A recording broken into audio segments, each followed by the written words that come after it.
بالله من الشيطان الرجيم بسم الله الرحمن الرحيم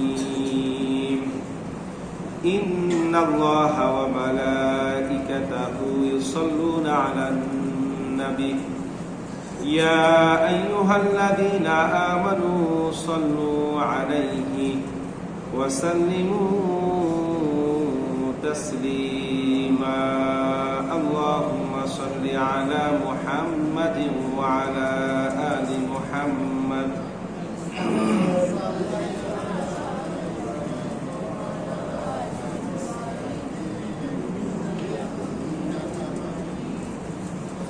اللهم بارك على محمد وعلى آل محمد كما باركت على إبراهيم وعلى آل إبراهيم إنك حميد مجيد الحمد لله সম্মানিত উপস্থিতি আজ 13 ফেব্রুয়ারি 2026 খ্রিস্টাব্দ 30 মাঘ 1432 বঙ্গাব্দ 24 শাবান 1447 হিজরি অর্থাৎ শাবান মাসের চতুর্থ জুমায় মহান আল্লাহ পাক আমাদের সবাইকে বিভিন্ন রকম দুনিয়াবি ব্যস্ততা থেকে আড়াল করে নানান রকম অসুখ বিসুখ রোগ শোক বিপদ আপদ বালা মুসিবত থেকে হেফাজত করে সপ্তাহের সর্বশ্রেষ্ঠ দিনে সপ্তাহের সর্বশ্রেষ্ঠ ইবাদত জুমার নামাজ আদায় করার লক্ষ্যে পৃথিবীর সবচাইতে পবিত্রতম জায়গা আল্লাহর ঘর মসজিদে আসার তৌফিক দিয়েছেন। সেই জন্য অন্তরে অন্তঃস্থল থেকে সেই রবের দরবারে তারই শেখানো বাক্যে কালিমাতুশ শুকর আদায় করি আলহামদুলিল্লাহ। রব্বানা লাকাল হামদ হামদান কাসীরান তাইয়িবান মুবারাকান ফীহি। সকল প্রশংসা একজনের জন্য, তিনি কে? সম্মানিত উপস্থিতি, আজকে আমরা যে বিষয়ের উপর আলোচনা করব তার শিরোনাম হলো মাহে রমাদানের ফজিলত, রমাদানের করণীয় এবং বর্জনীয় বিষয়। সম্মানিত উপস্থিতি, আজ শাবান মাসের শেষ জুমা। আগামী জুমা আসতে আসতে আমরা মাহে রমাদানে পৌঁছে যাব, অর্থাৎ সামনের জুমা হবে পবিত্র মাহে রমাদানের প্রথম জুমা। এজন্য রমাদান আগমনের আগেই কোরআন এবং সহিহ হাদিসের আলোকে মাহে রমাদানের গুরুত্ব, তাৎপর্য, ফজিলত এবং রমাদান মাসে আমাদের করণীয় ও বর্জনীয় বিষয় সম্পর্কে বিস্তারিত আলোচনা করব। সম্মানিত উপস্থিতি, ইসলামী জীবন আদর্শের অন্যতম স্তম্ভ বা ভিত্তি হলো রোজা। আত্মসংযম, আত্মনিয়ন্ত্রণ, আত্মশুদ্ধি ও আধ্যাত্মিক উন্নতি সাধনের একমাত্র মাধ্যম হলো রোজা। মানুষের আধ্যাত্মিক উন্নতি সাধন এবং তাদেরকে তাকওয়ার প্রশিক্ষণ দেওয়ার জন্যই আল্লাহ পাক রব্বুল আলামিন মানুষের উপর রোজা ফরজ করেছেন। সাধারণত যে কোনো গুরুত্বপূর্ণ বিষয় শুরু হওয়ার আগে বা শুরু করার আগে সেটার গুরুত্ব সম্পর্কে মানুষকে অবগত করা হয়।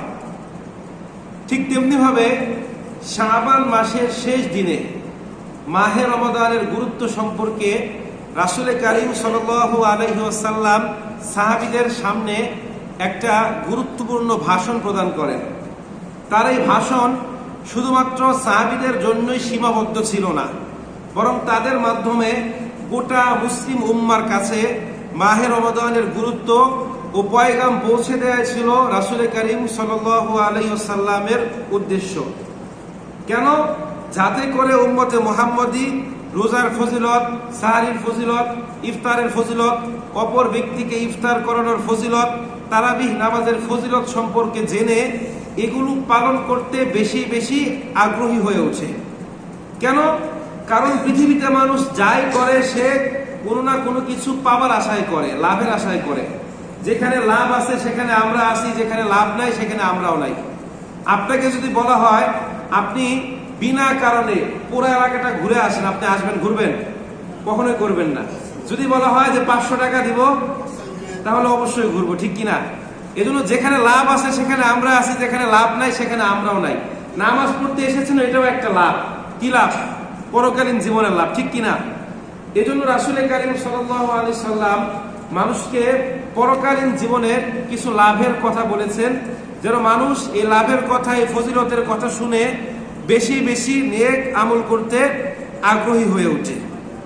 সম্মানিত উপস্থিতি, আল্লাহ পাক রব্বুল আলামিনকে পাওয়ার, আল্লাহ পাক রব্বুল আলামিনের নৈকট্য অর্জন করার, আল্লাহর কাছাকাছি চলে যাওয়ার, আল্লাহর আস্থাভাজন প্রিয় ভজন হওয়ার যে কয়টা মাধ্যম আছে, তার মধ্যে সর্বশ্রেষ্ঠ মাধ্যমের নাম হলো রোজা। এক হাদিসে রাসূল বলেন, ক্বালাল্লাহু তাআলা সাওমুলি, অর্থাৎ যে হাদিসে আল্লাহর কথা উল্লেখ আছে এটাকে বলা হয় হাদিসে কুদসি।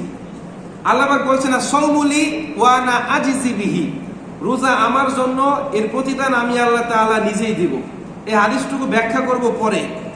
তো বলছিলাম শাবান মাসের শেষ দিনে রাসূল কারীম সাল্লাল্লাহু আলাইহি সাল্লামের ভাষণের কথা। এখন আমরা তো আর শাবান মাসের শেষ দিনে একত্রিত হতে পারবো না। বলেন পারবো? পারবো না। আমরা ন্যাচারালি একত্রিত হয় কি বারে? শুক্রবার দিন। এজন্য আমরা কি করি?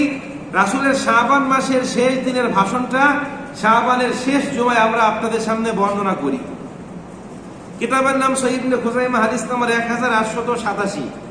রাসূল কারীম সাল্লাল্লাহু আলাইহি সাল্লাম বক্তৃতার শুরুতেই বলেন, ইয়া আইয়ুহান নাস কদ আযাল্লাকুম শাহরুন আযীম, হে মানব সকল, অচিরেই তোমাদের উপর এক সুমহান মাস ছায়াপাত করতে যাচ্ছে। এটা এমন এক মাস যে মাসের জন্য সারা বছর ধরে জান্নাতকে প্রস্তুত করা হয়, সুসজ্জিত করা হয়, সুন্দর করা হয়। যখনই এই মাসের প্রথম রাত্রির আগমন ঘটে, তখন জান্নাতের তলদেশ দিয়ে একটা মৃদু মধুর সুন্দর বাতাস প্রবাহিত হয়। এখন তো আপনার মাঘ মাসের শেষ দিন, সম্ভবত আজকে ফাল্গুন মাসে দেখবেন বসন্তের আবহাওয়া রাতের বেলায় কত চমৎকার লাগে। এটা তো দুনিয়া, জান্নাতের আবহাওয়া এর চাইতে হাজার হাজার কোটি কোটি গুণে ভালো। তো রাসূল বলছেন, যখনই মাহে রমাদানের প্রথম রাত্রির আগমন ঘটে, জান্নাতের তলদেশ দিয়ে একটা মৃদু মধুর বাতাস কি হয়? প্রবাহিত হয়। এই মাস আগমন করার সঙ্গে সঙ্গে জাহান্নামের সমস্ত দরজাগুলোকে বন্ধ করে দেওয়া হয়, সেই সঙ্গে জান্নাতের সমস্ত দরজাগুলোকে খুলে দেওয়া হয়, আসমানের সমস্ত দরজাগুলোকেও খুলে দেওয়া হয়। জোরে বলেন সুবহানাল্লাহ। সম্মানিত উপস্থিতি, কিতাবের নাম সহিহ বুখারী, হাদিস নাম্বার 1899। এই যে আমি বললাম জান্নাতের দরজা খুলে দেওয়া হয়, আসমানের দরজা খুলে দেওয়া হয়, এটার দলিল কি? হুজুরের মুখের কথা না।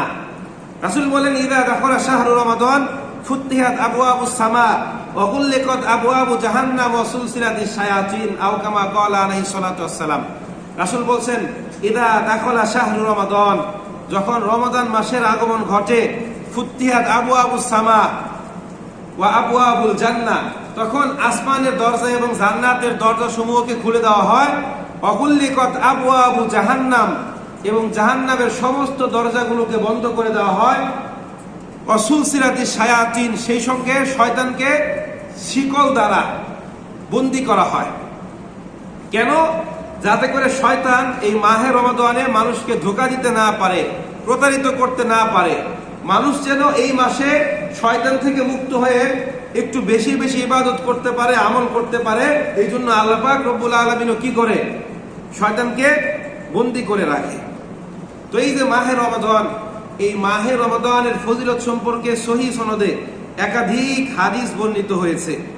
সহিহ বুখারী 1901 নম্বর হাদিস, রাসূল বলেন, মান সামা রমাদানান ঈমানান ওয়া ইহতিসাবান গুফিরা লাহু মা তাকদ্দামা মিন যামবিহি ওয়া মান কামা রমাদানান ঈমানান ওয়া ইহতিসাবান গুফিরা লাহু মা তাকদ্দামা মিন যামবিহি ওয়া মান কামা লাইলাতুল কদরি ঈমানান ওয়া ইহতিসাবান গুফিরা লাহু মা তাকদ্দামা মিন যামবিহি, আও কামা ক্বালা আলাইহিস সালাতু ওয়াস সালাম। রাসূল বলছেন, যেই ব্যক্তি রমজান মাসে ঈমানের সাথে ইখলাসের সহিত রোজা রাখবে, আল্লাহ পাক রব্বুল আলামিন তার সমস্ত গুনাহ খাতাগুলোকে মাফ করে দিবেন।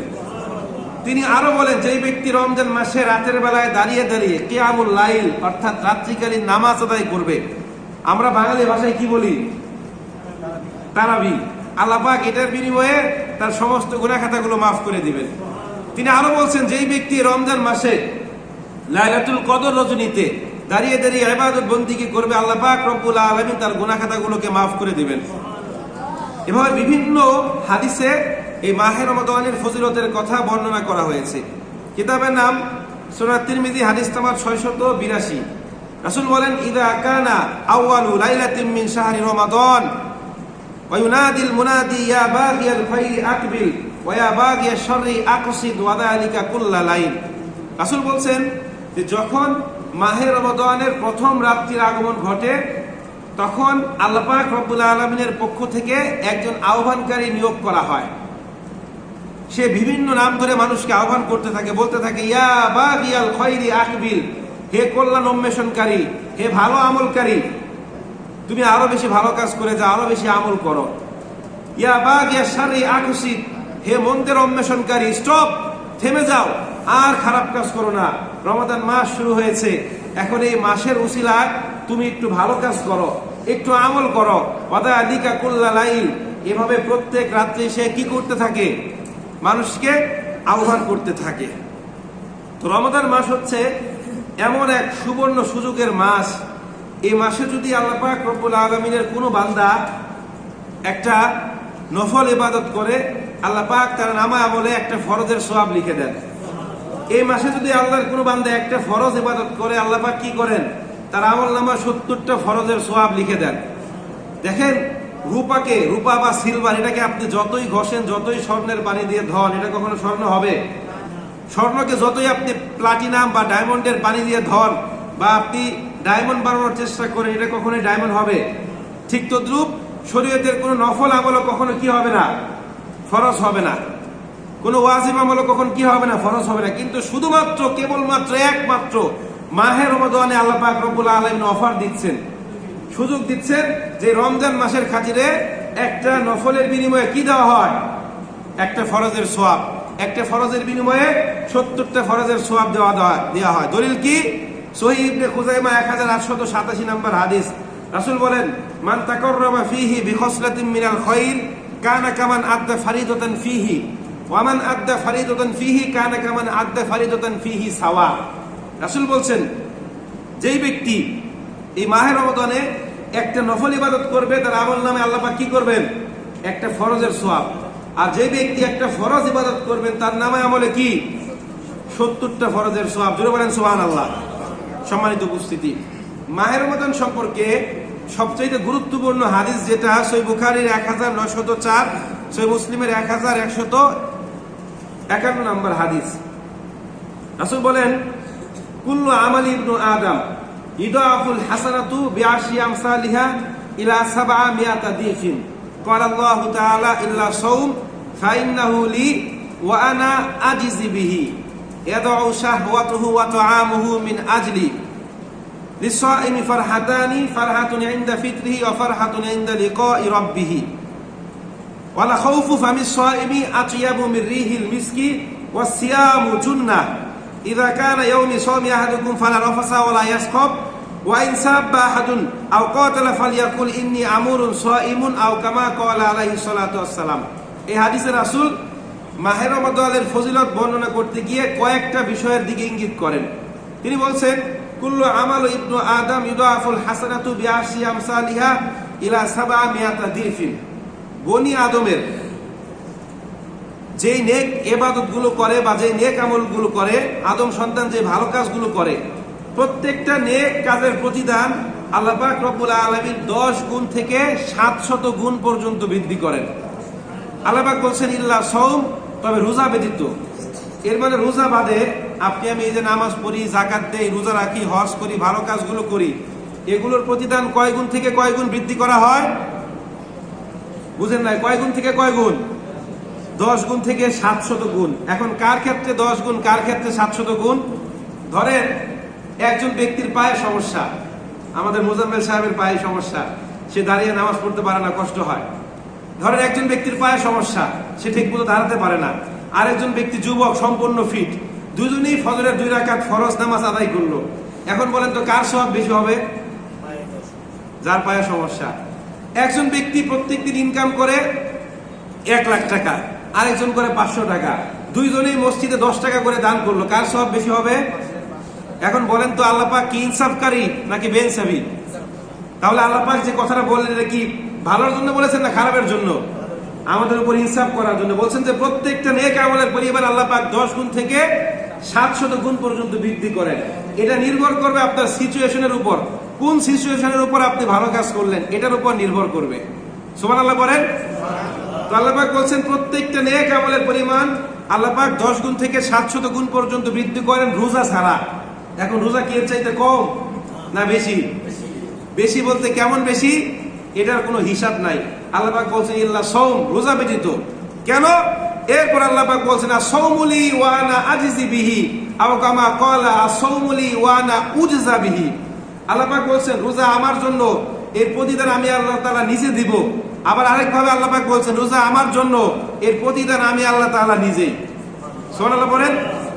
এখন প্রশ্ন হচ্ছে কেন আল্লাহ পাক বলেন আস-সাওমুলি, রোজা আমার জন্য? এই যে আমরা নামাজ পড়ি, যাকাত দেই, হজ করি, দান সদকা করি, ভালো কাজ করি, এগুলো কি আল্লাহর জন্য না? এগুলো তো আল্লাহর জন্যই। তাহলে আল্লাহ পাক রোজার ক্ষেত্রে কেন বললেন আস-সাওমুলি? এই কথার সিগনিফিকেন্ট কি? এই কথার তাৎপর্য কি? দেখেন, এটার ব্যাখ্যা কিতাবের মধ্যে উলামায়ে কেরাম দিচ্ছেন যে শরীয়তে আমরা যে আমলগুলো করি প্রত্যেকটা আমলের দুইটা দিক আছে।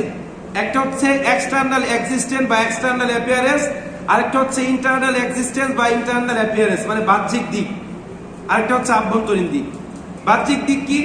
ধরেন শরীয়তের প্রত্যেকটা আমলের দুইটা দিক আছে। একটা হচ্ছে আল্লাহকে খুশি করার জন্য, আরেকটা কিসের জন্য? মানুষ দেখানোর জন্য। এই যে ধরেন গত কালকে আমাদের দেশে নির্বাচন গেল, এই 1 মাস অনেক প্রার্থী অনেক জায়গায় প্রচারণা চালিয়েছে। এমনও ব্যক্তি দেখেছি যে ব্যক্তি জীবনে নামাজ পড়ে না, দাঁড়িয়ে প্রস্রাব করে, প্রস্রাব করার পর সে ঠিক মতো টিস্যু পেপারটা ইউজ করে না। নির্বাচনী ক্যাম্পেইন করছে, নামাজের সময় হয়েছে, তখন নামাজ না পড়লে মানুষ কি বলবে? দিব্যি মসজিদে গিয়ে আল্লাহু আকবার বলে নামাজে দাঁড়িয়ে গিয়েছে। আমি কি ভুল বলেছি? বলেন ভুল বলেছি? এরকম অনেক মানুষ আছে। এখন তার উদ্দেশ্য কি?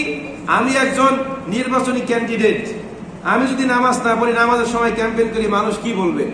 লোক দেখানোর জন্য হলে তো একটু নামাজ পড়তে হবে, কি বলেন? আমাদের দেশে দেখা যায় সারা বছর টুপির খবর নাই, কিন্তু নির্বাচন আসলে মাথায় টুপি দিয়ে প্রচারণায় নামে, ঠিক কিনা?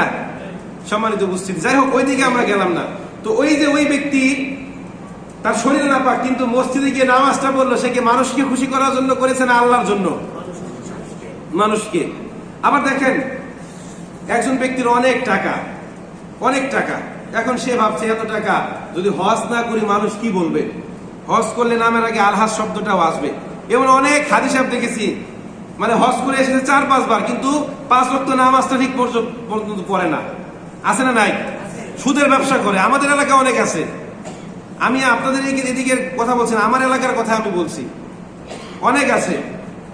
এরপরে এরকম অনেক মানুষ দেখেছি যে এই যে কুরবানির ঈদ আসছে, 2-4টা গরু কিনে ঘরের মধ্যে কণ্টকমালা পরিয়ে পুরো এলাকা ঘোরায়, অমুক সাহেবের গরু, তুমুক সাহেবের কুরবানির গরু। এই যে রমজানের শেষ দিকে দেখবেন জাকাত দিবে, মানুষকে স্লিপ একটা ধরিয়ে দিয়ে 500 মানুষ 1000 মানুষ বাড়ির সামনে লাইন ধরে থাকবে, এগুলো ছবি তুলবে, সামাজিক যোগাযোগ মাধ্যমে দিবে আমি জাকাত দিচ্ছি। এখন এগুলোকে মানুষকে দেখানোর জন্য না আল্লাহর জন্য?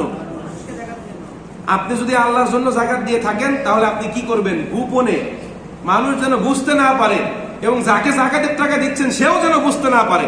এমন অনেক মানুষ আছে গরিব, জাকাতের কথা বললে আত্মসম্মানে লাগবে, তাকে যদি আপনি বলেন যে ভাই বা হুজুর বা অমুক, আপনাকে 5000 টাকা দিলাম, আপনি এটা অন্য কাজে ব্যবহার করেন, আপনাকে এই টাকাটা দিলাম একটু বাজার সদাই করেন, তাহলে সে কোনো কিছু মনে করবে না। কিন্তু লাইন ধরে আপনি তাকে বলেন এটা জাকাতের টাকা, এটা খেতেও তো অনেক মানুষের লজ্জাবোধ করে, অনেক মানুষ কষ্ট পায়, ঠিক কিনা? তাহলে প্রত্যেকটা আমলের দুইটা দিক আছে না? একটা মানুষকে দেখানোর জন্য, আরেকটা কাকে দেখানোর জন্য? আল্লাহকে। এখন আল্লাহ পাক রোজার ক্ষেত্রে বলছেন আস-সাওমুলি, রোজা আমার জন্য, ওয়া আনা আজিজি বিহি, এর প্রতিদান আমি আল্লাহ তাআলা নিজে দিব। এখন আল্লাহ পাক এই কথা কেন বললেন? দেখেন, মানুষ মানুষকে দেখানোর জন্য অনেক কাজ করে, কিন্তু আল্লাহকে দেখানোর জন্য কেউ রোজা রাখতে পারবে না। এখন বলবো হুজুর এটাও তো মানুষকে দেখানোর জন্য অনেকে তো রোজাও রাখতে পারে। দেখেন, রোজা হচ্ছে আল্লাহ এবং তার বান্দার মধ্যে একটা গোপন ইবাদত। কেউ যদি রোজা রেখে টয়লেটে গিয়ে খায়, ঘরের দরজা বন্ধ করে খায়, অথবা অন্য কোনো জায়গায় খায়, এটা কিন্তু আমরা টের না পেলেও একজন পাবে, তিনি কে? এখন আল্লাহ পাক কি বলছেন? আস-সাওমুলি, fast is only for mine, রোজা আমার জন্য, ওয়া আনা আজিজি বিহি, এর প্রতিদান আমি আল্লাহ তাআলা নিজেই দিব। তার মানে কি? রোজার সত্যতা সম্পর্কে একমাত্র কে জানে? আমি রোজা রাখলাম, আমি আপনাদের সামনে বললাম রোজা, কিন্তু বাস্তবে রুমের মধ্যে গিয়ে পানি খাই, এরপরে দোকানে গিয়ে পান খায়, সিগারেট খায়, বিভিন্ন জিনিস খায়। মানুষ ভাবলো, কিন্তু আমি তো জানি যে আমি রোজা না, ঠিক কিনা? এই জন্য আল্লাহ পাক বলছেন রোজা আমার জন্য, এর প্রতিদান আমি আল্লাহ তাআলা কি করব? নিজেই দিব।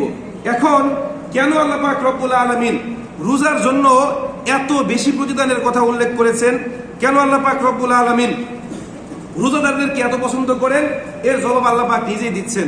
আল্লাহ পাক বলছেন ইয়াদাউ শাহওয়াতুহু ওয়া তুআমুহু মিন আজলি, আমার বান্দা আমি আল্লাহকে রাজি খুশি করার জন্য, শুধুমাত্র আমি আল্লাহকে ভয় করে, সুযোগ থাকা সত্ত্বেও তার কামনা বাসনা, ক্ষুধা, তৃষ্ণা এগুলোকে সে কি করে? কন্ট্রোল করে। খাওয়ার সুযোগ থাকার পরও সে খাওয়া থেকে বিরত থাকে। স্ত্রী সহবাস করার সুযোগ থাকা সত্ত্বেও সে এগুলো থেকে কি করে? দূরে থাকে। কাকে ভয় করে? আল্লাহকে ভয় করে। এই জন্য আল্লাহ পাক বলছেন আস-সাওমুলি ওয়া আনা আজজি বিহি, রোজা আমার জন্য, এর প্রতিদান আমি আল্লাহ তাআলা কি করব? নিজেই দিব। এখন দেখেন, কেউ যখন আল্লাহকে রাজি খুশি করার জন্য এতটা কষ্ট করে, গ্রীষ্মকালে তীব্র গরমের মধ্যে, রোদের মধ্যেও কি করে 17 ঘন্টা 18 ঘন্টা কি করে? রোজা রাখে, না খেয়ে থাকে, তখন তার উপর আল্লাহর জন্য কি ওয়াজিব হয়?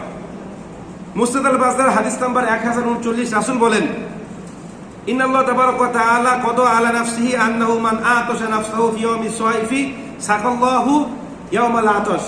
রাসূল বলছেন যে যেই ব্যক্তি গ্রীষ্মকালে তীব্র গরমের মধ্যে আল্লাহকে রাজি খুশি করার জন্য সারাদিন না খেয়ে থাকে, তার যৌন কাঙ্ক্ষাকে সে নিয়ন্ত্রণ করে, প্রহিবিটেড করে, বাধা দেয়, কাল কিয়ামত দিবসে তাকে পান করানো, তাকে পুরস্কার দেওয়া আল্লাহর জন্য ওয়াজিব হয়ে পড়ে। জোরে বলেন কি সুবহানাল্লাহ? বলেন সুবহানাল্লাহ। এরপরে ওই সিগনিফিকেন্ট হাদিসটার মধ্যে রাসূল বলছেন ইস-সাইমি ফারহাতানি, ফারহাতুন ইনদা ফিতরিহি ওয়া ফারহাতুন ইনদা লিকাই রাব্বিহি, রোজাদার ব্যক্তির জন্য দুইটা আনন্দঘন মুহূর্ত আছে। একটা হচ্ছে ইফতারের সময়, আরেকটা হচ্ছে ইনদা লিকাই রাব্বি, রবের সাথে সাক্ষাতের সময়। এখন ইফতার আবার দুই প্রকার, একটা হচ্ছে ডেইলি ইফতার, আরেকটা হচ্ছে ইয়ারলি ইফতার। ডেইলি ইফতার মানে কি? প্রত্যেক দিন সুবে সাদিক থেকে সূর্যাস্ত পর্যন্ত রোজা রাখার পর মাগরিবের আযান দিলে আমরা যেটা খাই ওটা হচ্ছে ডেইলি ইফতার। আল্লাহ পাক এটাকে বলছেন কি? যে আনন্দঘন মুহূর্ত। দেখেন, সারাদিন রোজা রাখার পর যখন আমাদের সামনে খাবার আসে, যখন আমাদের সামনে কি আসে? খাবার আসে, তখন কি আমরা আনন্দিত হই নাকি বেজার হই? আনন্দিত হই। দেখেন তো, আমরা যখন সারাদিন রোজা রাখার পর ইফতার সামনে নিয়ে বসে থাকি, আমাদের তীব্র ক্ষুধা থাকে, তৃষ্ণা থাকে, আমাদের সামনে একজন ফেরেশতা ডান্ডা বেড়ে নিয়ে দাঁড়িয়ে থাকে, আরেকজন খাতা কলম নিয়ে দাঁড়িয়ে থাকে। খাবার খেলে সে সঙ্গে সঙ্গে লিখবে, আরেকজন মাথার মধ্যে বাড়ি মারবে, ঠিক কিনা? হ্যাঁ, থাকে। আমরা খাই না কেন? আল্লাহকে ভয় করে। কাকে ভয় করে? যখন আমরা আল্লাহকে ভয় করে তীব্র ক্ষুধা, তীব্র তৃষ্ণা থাকা সত্ত্বেও খাবার সামনে নিয়ে বসে থাকি, তখন আল্লাহ পাক ফেরেশতাদেরকে বলে, এই দেখ, আমি যখন বান্দা বানাতে চেয়েছিলাম তোমরা নিষেধ করেছিলে, বলেছিলে ক্বালু আতাজালু ফিহা মা ইউফসিদু ফিহা ওয়া ইয়াসফিকুদ দিমা, আপনি কি এমন কাউকে দুনিয়াতে পাঠাবেন যারা মারামারি করবে, দাঙ্গা হাঙ্গামা করবে, রক্তপাত করবে? আল্লাহ পাক ফেরেশতাদেরকে বলে, দেখ, তোমরা নিষেধ করেছিলে, কিন্তু আমি আমার এই বান্দা সৃষ্টি করেছি। আজকে আমার এই বান্দা কি করছে? আমি আল্লাহকে ভয় করে সামনে খাবার নিয়েও না খেয়ে আমি আল্লাহর হুকুম আদায় করছে। তখন আল্লাহ পাক বলে, যা, আমার বান্দা আমার কাছে যা দোয়া করবে আমি তাই কবুল করে নিব। এখন দেখেন, আমি একজনের কাছে একটা জিনিস চাইবো, সে সঙ্গে সঙ্গে দিবে, এটা কি আমার জন্য খুশির মুহূর্ত নাকি বেজারের মুহূর্ত? এই জন্য আল্লাহ পাক বলছেন যে রোজাদারদের জন্য দুইটা আনন্দঘন মুহূর্ত। একটা কিসের সময়? ইফতারের সময়। কেন? ইফতারের সময় বান্দার দোয়া আল্লাহ পাক কি করেন? কবুল করেন। আরেকটা হচ্ছে ফারহাতুন ইনদা লিকাই রাব্বিহি, তার রবের সাথে সাক্ষাৎকারের সময়। এর মানে বোঝা যায় পরকাল দিবসে আল্লাহ পাক রোজাদারদের সঙ্গে কি করবেন? একটা স্পেশাল সাক্ষাৎকার দিবেন। বিভিন্ন হাদিস থেকে পাওয়া যায় যে জান্নাতের 8টা দরজা আছে, তার মধ্যে একটা দরজার নাম কি? রাইয়ান। এটা দিয়ে শুধুমাত্র প্রবেশ করবে কারা? যারা রোজাদার। সম্মানিত উপস্থিতি, এরপর রাসূল বলছেন ওয়াসিয়ামু জুন্নাহ, রোজা হচ্ছে ঢাল। রোজা কি ঢাল? আপনারা বুঝেন ঢাল কি? ঢাল দিয়ে মানুষ নিজেকে শত্রুপক্ষের আক্রমণ থেকে রক্ষা করে। রাসূল বলছেন মুসনাদ আহমদের হাদিসে, যুদ্ধের ময়দানে একজন সৈনিক যেমন তার শত্রুপক্ষের এই ছোড়া, তীর, তরবারির আঘাত, বর্ষার আঘাত থেকে নিজেকে ঢাল দিয়ে রক্ষা করে, ঠিক তদ্রূপ আমার উম্মতের দল এই রোজার মাধ্যমে নিজেদেরকে জাহান্নামের আগুন থেকে এবং পাপাচার থেকে রক্ষা করবে। এখন এটার আরেকটা ব্যাখ্যা আছে। সেই ব্যাখ্যাটা হচ্ছে এরকম, দেখেন, স্বাভাবিক অবস্থায় আমরা অনেক সময় মিথ্যা কথা বলি, পাপ করি, খারাপ কাজ করি, অনেক কিছু করি। কিন্তু রোজাদার অবস্থায় একটু হলেও আমরা পাপ বেশি করার চেষ্টা করি, ঠিক কিনা? একটু হলেও কি কম করার চেষ্টা করি। আর রোজাদার এটা করা ঠিক হবে না। অনেক মানুষ এই রমজান মাসে সুদের টাকা বলে ইফতারের পরে নিয়ে আইসো, অনেকে ঘুষের টাকা বলে আরে এখন না, এখানে রেখে যাও, পরে আমি নিব। কিসের জন্য? রোজার জন্য। কারণ রোজাদার অবস্থায় শয়তানে কি করে যে না এখন একটু পাপ কাজ কম করার চেষ্টা করি। সম্মানিত উপস্থিতি, তো এই যে আজকে আমাদের আলোচনার শিরোনাম কি ছিল? মাহে রমাদানের ফজিলত, করণীয় এবং বর্জনীয়। এখন বলেন তো, করণীয় বিষয়গুলো জানা বেশি গুরুত্বপূর্ণ নাকি বর্জনীয় বিষয়গুলো জানা বেশি গুরুত্বপূর্ণ? বর্জনীয় বিষয়গুলো জানা বেশি গুরুত্বপূর্ণ। এবার আসেন মাহে রমজানে আমরা কি কি করব না। এক নম্বর হচ্ছে সকল প্রকার অপরাধ, গুনাহ, ছোট হোক বড় হোক, এগুলোকে কি করতে হবে? বর্জন করতে হবে। রাসূল কারীম সাল্লাল্লাহু আলাইহি ওয়াসাল্লাম বলেন যে ব্যক্তি রোজা রেখে পাপ কাজ বর্জন করতে পারলো না, আল্লাহর কাছে তার এই রোজার কোনো মূল্য নাই। আমি গত সময় বলেছিলাম সওম শব্দের অর্থ কি? সওম শব্দের অর্থ কি? সওম শব্দের অর্থ হচ্ছে বিরত থাকা। সওম শব্দের অর্থ কি? কি থেকে বিরত থাকা?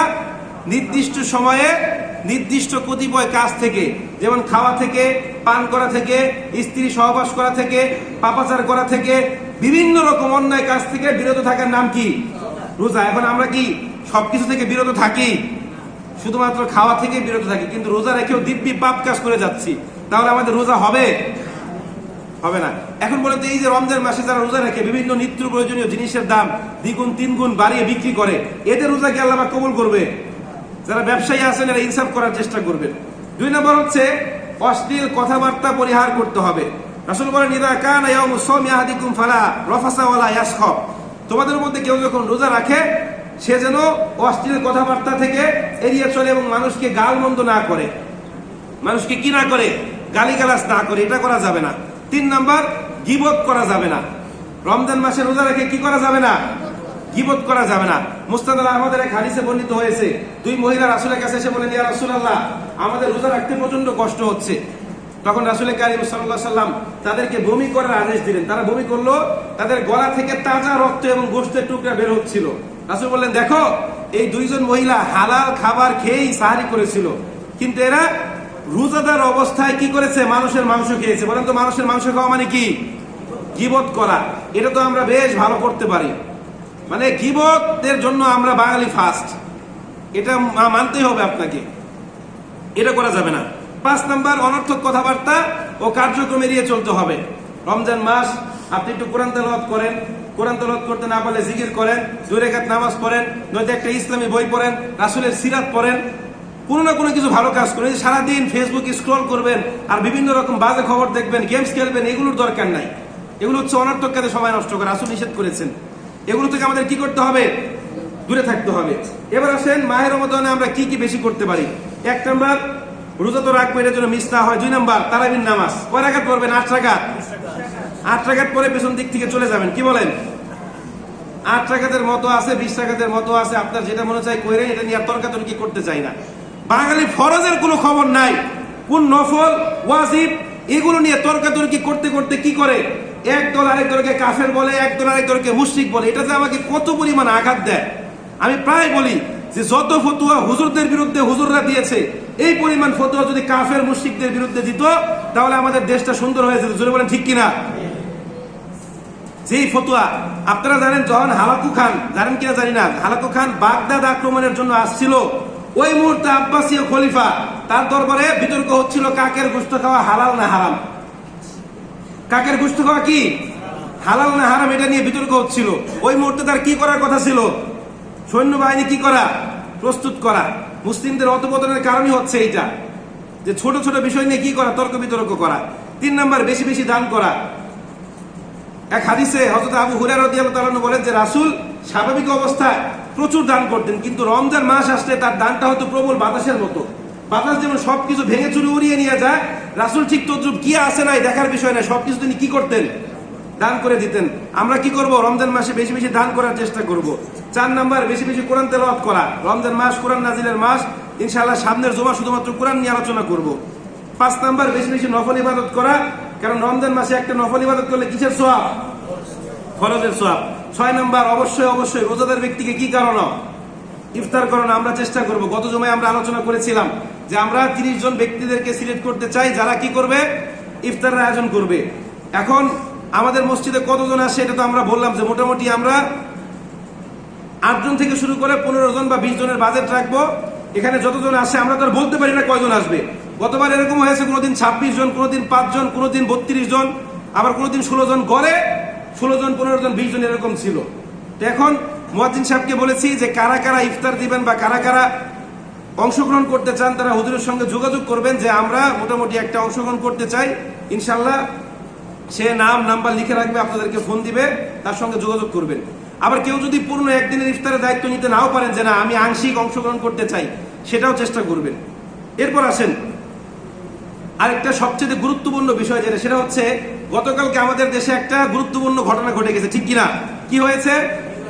ত্রয়োদশ জাতীয় সংসদ নির্বাচন। এখন এই নির্বাচনে কেউ হেরেছে, কেউ জিতেছে। দিন শেষে এই বিজয়টা কার? বাংলাদেশের আপামর জনতা, ঠিক কিনা? দেখেন একই পরিবারে 3 ভাই, এক এক ভাই এক এক দল করে, বাবা ছেলে এক একজন এক এক দল করে, থাকতেই পারে। আমাদের ইখতিলাফ থাকবে কিন্তু দিন শেষে কি থাকবে? ইত্তেহাদ থাকবে। ইত্তেহাদ মানে কি? ইত্তেহাদ মানে কি? ঐক্য। আমাদের মতভেদ থাকবে কিন্তু দিন শেষে কি থাকবে? ঐক্য থাকবে। আজকে যদি হ্যাঁ আমি জিতেছি তোমাকে দেখে নিব, এরকম আছে না নাই? এটা হচ্ছে ছোট ছোট বাচ্চাদের কি স্বভাব। ছোট ছোট বাচ্চারা তুই আমাকে মেরেছিস, আমার এলাকায় গেলে আমি তোকে মারবো, এরকম আছে না নাই? এখন বিএনপি জিতেছে, এখন যদি আপনি আবার আওয়ামী লীগের লোকের গায়ে হাত তুলেন বা যারা জামাত করে এদের গায়ে হাত তুলেন, তাহলে আপনি কি পশুদের চাইতে নিকৃষ্ট, ঠিক কিনা বলেন? এই কথা কি কেউ কষ্ট পেয়েছেন নাকি আমার কথা? যেই জিতেছে, দিন শেষে জিতেছে কে? বাংলাদেশ। যারা সরকারি দল আছে তারা দেশের উন্নয়ন করার চেষ্টা করবে, যারা বিরোধী দল তারা যৌক্তিকভাবে সরকারের সমালোচনা করবে, সরকারের ভুলগুলো দেখিয়ে দিবে, ঠিক কিনা? রাসূল বলছেন এক মুসলমান আরেক মুসলমানের আয়না। দেখেন আপনার চেহারা আপনি কখনো একা একা দেখতে পারেন, আমার চেহারা আমি দেখতে পাচ্ছি, আমার সামনে একটা মোবাইল আছে, এখানে আমি দেখতে পাচ্ছি। সুতরাং আমি যত খারাপ কাজই করি না কেন নিজের দোষ আমার কাছে কি মনে হবে না? দোষ মনে হবে না। আমার দোষ আপনারা ধরতে পারবেন, ঠিক কিনা? হুজুর মাঝে মাঝে অনেক কড়া কথা বলে, হুজুর যেটা বলার দরকার সেটাও বলে, যেটা বলার দরকার না সেটাও বলে। এগুলো যখন মানুষ আমাকে বলে আমার খুব ভালো লাগে যে না আমার ভুলগুলো তারা কি করছে। মানুষ হিসাবে অ্যাজ এ হিউম্যান বিইং হিসেবে আমার ভুল থাকতে পারে কি পারে না? একমাত্র ভুল নাই কার?